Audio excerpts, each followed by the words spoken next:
सबसे पहले सभी बच्चों को प्यार भरा नमस्कार। बहुत ही अच्छा लगा, कल बहुत सारे बच्चे जुड़ गए थे और बहुत सारे बच्चों ने लाइक भी किया, सब्सक्राइब भी किए हैं और साथ में शेयर भी किए हैं वीडियो को। तो ज़्यादा से ज़्यादा लाइक करें और ज़्यादा से ज़्यादा शेयर करें।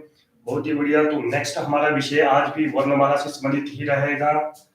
तो आज का विषय है, जो हमारा विषय है, अघोष और सघोष।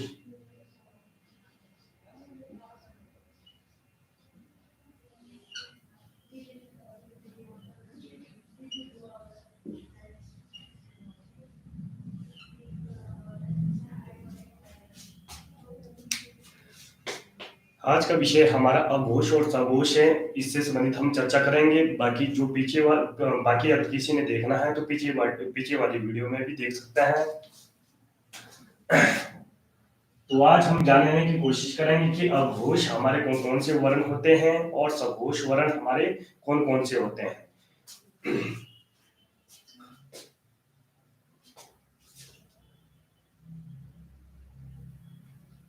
बात करते हैं अ की। अ का अर्थ होता है हमारा नहीं। और घोष की अगर हम बात करें,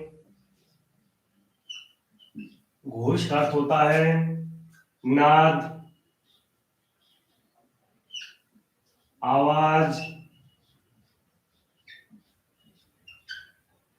नाद, आवाज या गरज।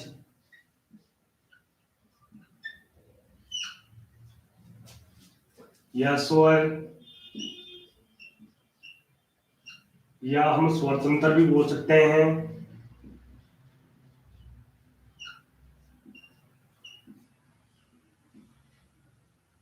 स्वतंत्र या स्वर की मशीन।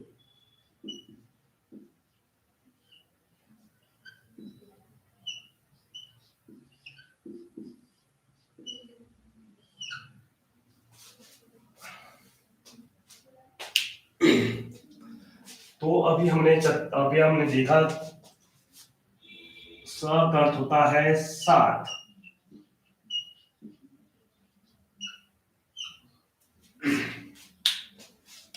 सबसे पहले अघोष और सघोष को करने से पहले, इस विषय को करने से पहले सबसे पहले हमें इसके अर्थ के बारे में हमें थोड़ा सा जानना आवश्यक है। जैसे अ का अर्थ होता है हमारा नहीं। अगर हम बात करते हैं घोष की, घोष का अर्थ होता है नाद। अगर हम बात करें, नाद संस्कृत का शब्द है। और अगर अर्थ की अगर हम इसकी बात करें, नाद या आवाज या गरज या स्वर या स्वरतंत्र या स्वर की मशीन। स्वरतंत्र की अगर हम बात करें तो ये है हमारा स्वरतंत्र, जहां से हमारी क्या निकलती है, आवाज निकलती है या ध्वनि उत्पन्न होती है, उसे ही हम घोष कहते हैं। अब बात करते हैं स की। स का अर्थ होता है साथ। तो बहुत सारे बच्चे अभी तक जुड़े नहीं हैं, तो प्लीज जल्द से जल्द जुड़ने की कोशिश करें और लाइक में कोई भी कंजूसी ना करें।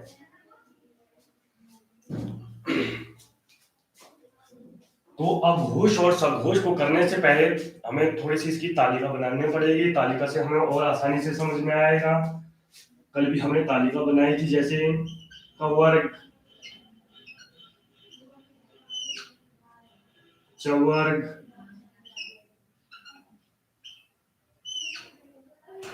टवर्ग, कवर्ग, चवर्ग, टवर्ग, टवर्ग और साथ में पवर्ग।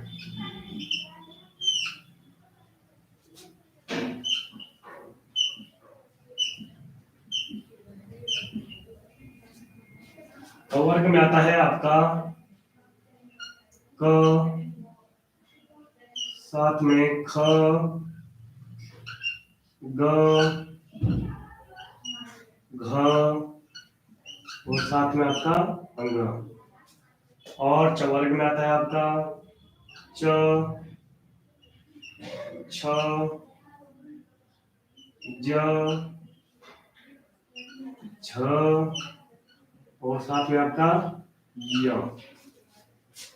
अब टवर्ग में आता है आपका ट और साथ में आपका ठ, साथ में आपका ड,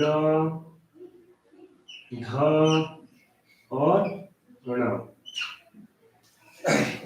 तो टाइमिंग मेरी यही रहेगी, आप 2 बजे की ही टाइमिंग रहेगी। बहुत सारे बच्चों का प्रश्न था कि सर आपकी हिंदी की क्लासेस की टाइमिंग कितनी रहेगी, तो टाइमिंग अब 2 बजे की रहेगी। पीछे जैसे हमारे मेले चले हुए थे, जोगिंद्र नगर के मेले लगे हुए थे, उस वजह से मैं वीडियो नहीं बना पाया। तो अब डे बाय डे हम कोशिश यही किया करेंगे, 2 बजे की आपकी स्पेशल टाइमिंग रहेगी, तो आपने 2 बजे लाइव हो जाना है। अगर फिर भी किसी को परेशानी आती है या हिंदी से संबंधित कोई प्रश्न बनते हैं, या किसी को लगता है कि ये वाला विषय हमारा वीक है या हमें पता नहीं चलता या समझ नहीं आती है, तो प्लीज वो मुझे कमेंट करें और कमेंट में मुझे बताएं या दिए गए नंबर पर संपर्क करें।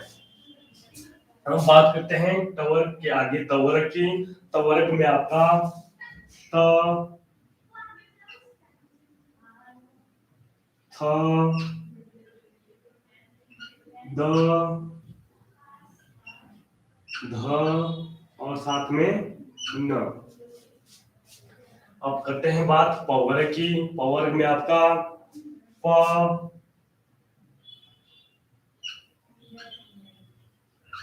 फ, ब, भ, म।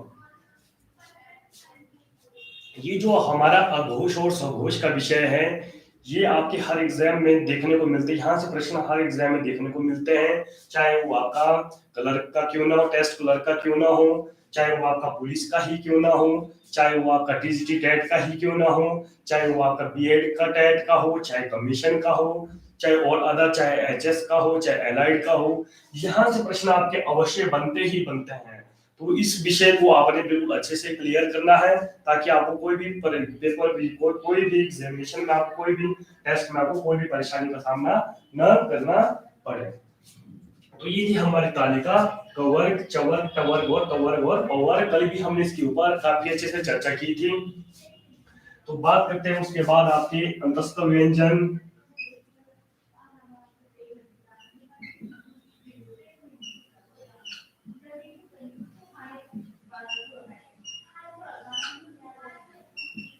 उसके बाद बात करते हैं ऊष्म व्यंजन।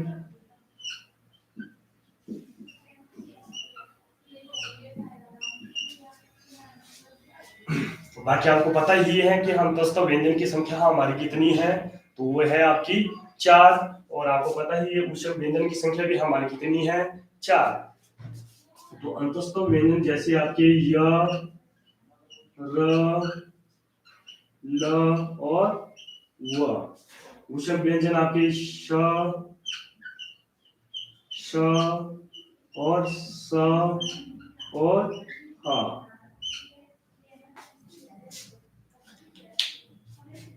अब देखिए अंतस्थ व्यंजन को कल भी बताया था मैंने, बहुत ही बढ़िया। एक बच्चा भी लाइव, अभी एक स्टूडेंट लाइव हो गया है, बहुत ही बढ़िया। शाश, अच्छा नाम है विक्की संज्ञा, बहुत ही बढ़िया। तो अभी विकी, अभी संज्ञा के ऊपर भी हम चर्चा करेंगे। थोड़ा सा आप धैर्य बना के रखें। अगर आप धैर्य बना के रखते हैं तो संज्ञा के बारे में भी आपको काफी अच्छे से डिटेल से हम बताएंगे। तो आज सिर्फ हम वर्णमाला के ऊपर ही चर्चा करेंगे। जैसे ही संज्ञा का विषय, तुरंत संज्ञा का विषय आएगा, तो उसके ऊपर हम काफी अच्छे से डिटेल से अच्छे से चर्चा करेंगे। तो आज आप सिर्फ अघोष और सघोष के ऊपर अच्छे से देखें। बहुत ही बढ़िया। ज्यादा से ज्यादा विकी से मेरा अनुरोध रहेगा कि ज्यादा से ज्यादा शेयर करें और अपने दोस्तों के साथ, और लाइक भी करें और सब्सक्राइब भी करें। बहुत ही बढ़िया। एक और स्टूडेंट और जुड़ गए हैं, बहुत ही बढ़िया। Barot, Barot valley, yes. नमस्कार गुरुजी, आपको भी मेरा सादर प्रणाम। बहुत ही बढ़िया। अपने बरोड़ के बंदे जब जुड़ते हैं तो हौसला और दोगुना होता है। तो इसी प्रकार से जुड़ते रहें और अपने दोस्तों के साथ ज्यादा से ज्यादा शेयर करें। अभी अभी मैं भी नया हूँ, तो इतना ज्यादा एक्सपीरियंस मेरे पास भी नहीं है। अभी लाइव की अगर हम बात करें तो धीरे धीरे मैं भी सीखने की कोशिश करूंगा और ज्यादा से ज्यादा अच्छे से अच्छे बताने की कोशिश करूंगा। बहुत ही बढ़िया। तो ज्यादा से ज्यादा ब्रोट वैली से भी मेरा ज्यादा से ज्यादा अनुरोध रहेगा कि जितना ज्यादा आप शेयर कर सकते हैं इस वीडियो को, ज्यादा से ज्यादा शेयर करें और लाइक और सब्सक्राइब में भी कोई भी कंजूसी ना करें। तो अभी हम सीधे ही तालिका के ऊपर आते हैं। तो अभी हमने तालिका के ऊपर चर्चा की, कवर्ग, चवर्ग, टवर्ग, तवर्ग और पवर्ग, और साथ में आपके अंतस्थ व्यंजन और ऊष्म व्यंजन। अंतस्थ व्यंजन को ही हम अर्ध स्वर के नाम से जानते हैं, और हिंदी में हमारे अर्ध स्वर की संख्या दो ही है, या और वह। अगर संस्कृत की अगर हम बात करें, संस्कृत में इनकी संख्या 4 मानी जाती है, एक य, र, ल और व, सारे के सारे ही माने जाते हैं। बात करते हैं ऊष्म व्यंजन की। ऊष्म व्यंजन को संघर्षी व्यंजन के नाम से भी जाना जाता है। और ऊष्म की अगर हम अर्थ की अगर हम बात करें, ऊष्म का अर्थ होता है ऊर्जा। जब भी हम इन चारों वर्णों का उच्चारण करते हैं, तो उच्चारण करने के बाद जो आपके मुख से गर्म हवा निकलती है, उसे ही हम ऊष्म व्यंजन कहते हैं।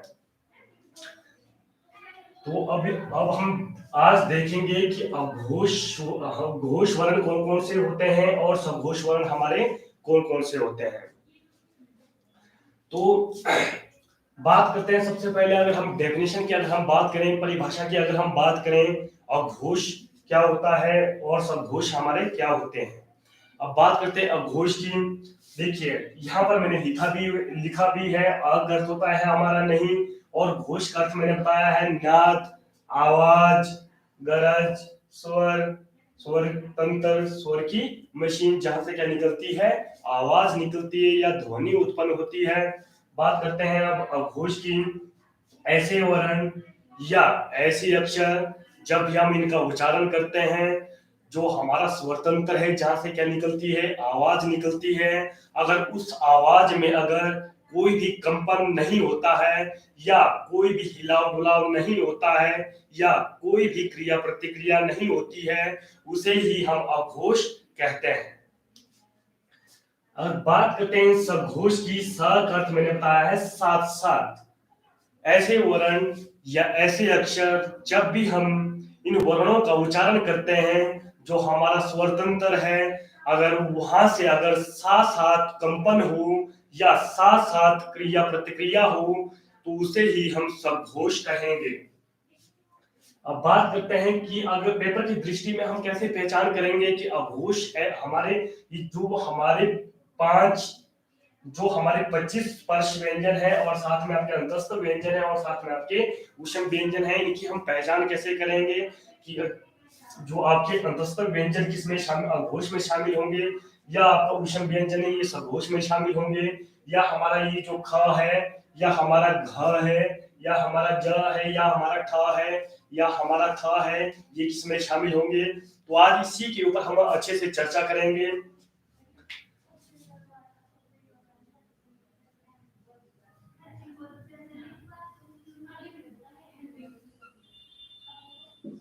इसके लिए मैंने एक बहुत ही बढ़िया बेस्ट कोड बनाया हुआ है, और आप इस तरीके से आप याद भी रख सकते हैं। जैसे पहले देखते हैं अघोष के लिए। अघोष के लिए आपका हर वर्ग, अगर हम वर्ग की अगर हम बात करें, वर्ग आपके 5 हैं, और अगर हम वर्ण की भी अगर हम बात करें, वर्ण भी आपके कितने हैं, 5 हैं। अब हर वर्ग में आपके 5 वर्ण होते हैं, तो आपका जो पहला और दूसरा, ये किस में आ जाएंगे, आपके पहला और दूसरा आपका अघोष में आ जाएंगे। पहला और दूसरा, पहला और दूसरा आपका किस में आ जाएंगे, अघोष में आ जाएंगे। और बाकी जो आपके ऊष्म व्यंजन है, ऊष्म व्यंजन आपके जैसे श, श, स, ह को छोड़ देना है। ह के ऊपर कोई अभी बात नहीं हो रही है, तो ह को फिलहाल के लिए छोड़ दो। तो अभी बात हो रही है श, श और स, तो ये किसमें शामिल होंगे, आपके अघोष में। श, श और स, ये किसमें शामिल होंगे, आपके अघोष में शामिल होंगे।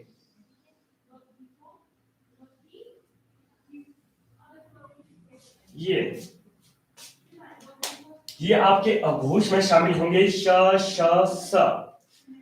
बहुत सारे बच्चों के प्रश्न यहां से भी आते हैं कि सर हमें पता नहीं चलता है कि जो श, श, स है, इसमें डिफरेंस क्या है, अंतर क्या है।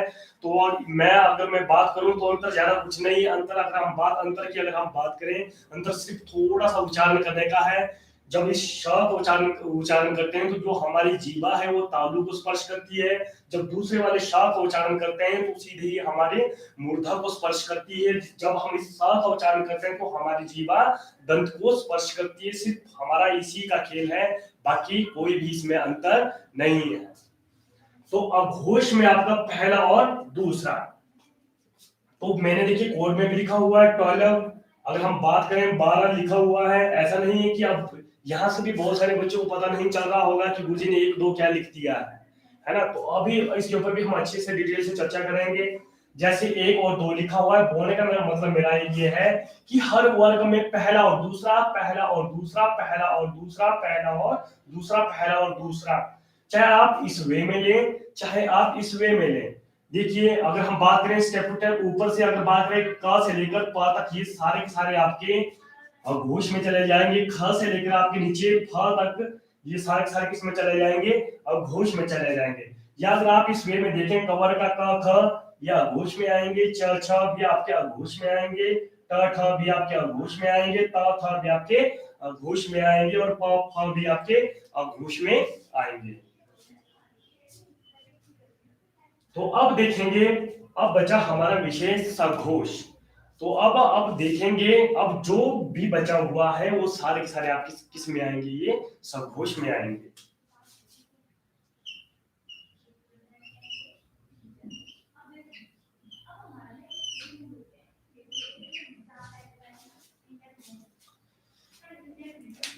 तो अब बात करते हैं सघोष की।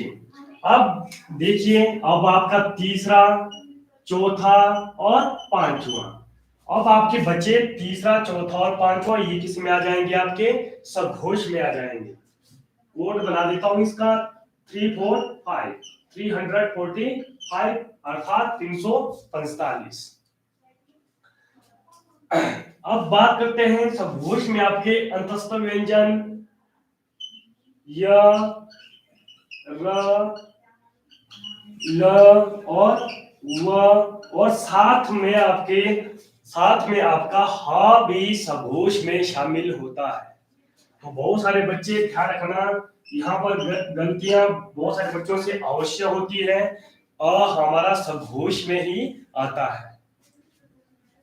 और साथ में अगर हम बात करें स्वर की भी, अगर हम बात करें, अगर स्वर की संख्या की अगर हम बात करें, आज फिर से मैं पुनः दोहरा रहा हूं, पीछे वाली वीडियो में मैंने काफी डिटेल में बताया है कि स्वर की संख्या हमारी 11 मानी जाती है। अगर हम कुल स्वर की अगर हम बात करें, कुल स्वर हमारे 13 हैं। तो जो 11 के 11 स्वर हैं वो हमारे सघोष में शामिल होते हैं। 11 स्वर भी किसमें शामिल होते हैं, सघोष में।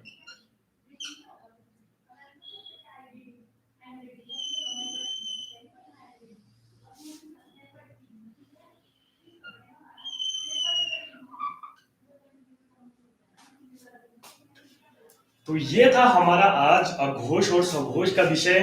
तो प्लीज जल्द से जल्द जुड़ने की कोशिश करें। बहुत सारे बच्चे अभी तक भी नहीं जुड़े हुए हैं, तो सिर्फ अभी 2 ही ऑनलाइन में हैं, वो भी अपने बरोड के हैं। बहुत ही बढ़िया। एक तो आपका विकी सर, विकी नाम है, दूसरा आपका बरोट वैली। बहुत ही बढ़िया, बहुत ही अच्छा लगता है जब अपने बरोट वासी के लोग जब क्या करते हैं, जुड़ते हैं, तो बहुत ही अच्छा लगता है।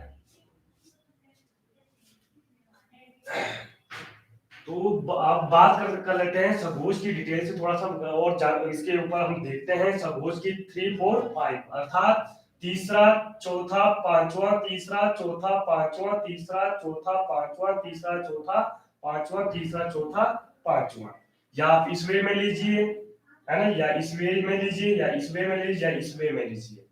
बात एक ही, जैसे वर्ग में जैसे ग, घ, अंग, चवर्ग में आपके ज, झ, य, तवर्ग में आपके ड, ढ, ण, तवर्ग में आपका द, ध, न, पवर्ग में आपका ब, भ, म, और बाकी आपके अंतस्थ व्यंजन य, र, ल, व और ह, और जो आपके 11 स्वर हैं वो भी किसमें शामिल होते हैं, आपके सघोष में शामिल होते हैं।